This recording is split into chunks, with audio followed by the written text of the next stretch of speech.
Hey, I'm Cody. Heyo, I'm Justine. I'm Angelo. Hi, and I'm Atara. Okay, so today my minions, colleagues, not really, and I are going to be teaching you direct and indirect speech and all the rules that go with it. Our team are doing an online lesson for you guys today as of the situation in South Africa. Our teams hope you guys are staying safe at home. Please enjoy, and if you don't, well, be gone. Kom ons begin met 'n paar algemene reëls vir direkte en indirekte spraak.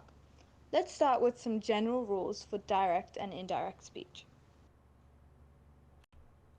As jy die sin van direk na indirek verander, moet jy nie die tyd verander nie. When changing the sentence from direct to indirect, you must not change the tense. Onthou dat jy moet nie uitroeptekens of vraagtekens in indirekte spraak gebruik nie. Remember that you must not use exclamation or question marks in indirect speech. Jy moet die voornaamwoorde verander. You need to change the pronouns. En jy moet die werkwoord skuif na die einde van die sin. And you have to move the verb to the end of the sentence. Kom ons begin met die voorbeelde. Let's start with a few examples.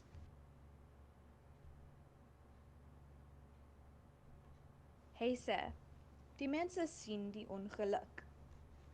Ons gaan eers na die stappe kyk hoe om dit na indirekte rede te verander.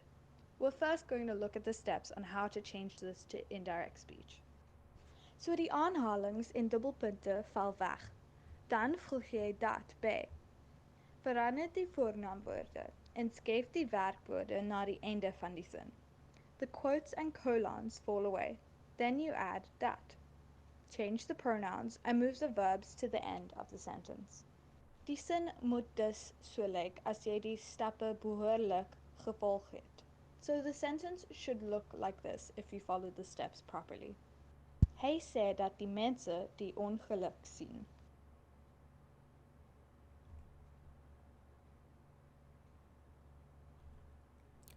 Nou gaan ons 'n beveelsin verander. Now we're going to change a command sentence. Hy sê vir hulle los my tannie uit. Die stappe vir bevelsinne lyk baie soos stelsinne, maar die uitroepteken val weg. The steps for command sentences look a lot like statement sentences, but the exclamation point falls away. Die sin moet dus so lyk as jy die stappe behoorlik gevolg het. So the sentence should look like this if you're following the steps correctly. Hy sê vir hulle om sy tannie uit te los.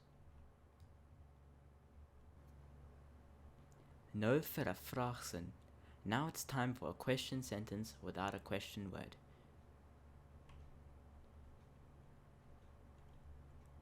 Hy vra, sien die mense die ongeluk?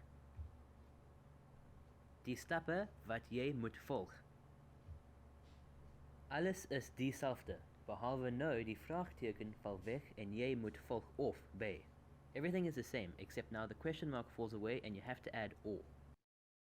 Die sin moet dus so lyk as jy die stappe behoorlik gevolg het. So the sentence should look like this if you followed the steps properly. Hy vra of die mense die ongeluk sien. Are you getting the hang of it yet?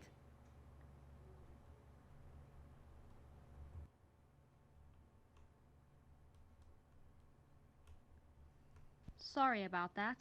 So, we've done a normal sentence, a command sentence, and a question sentence without the question word. But what if I told you there was one more? You heard right.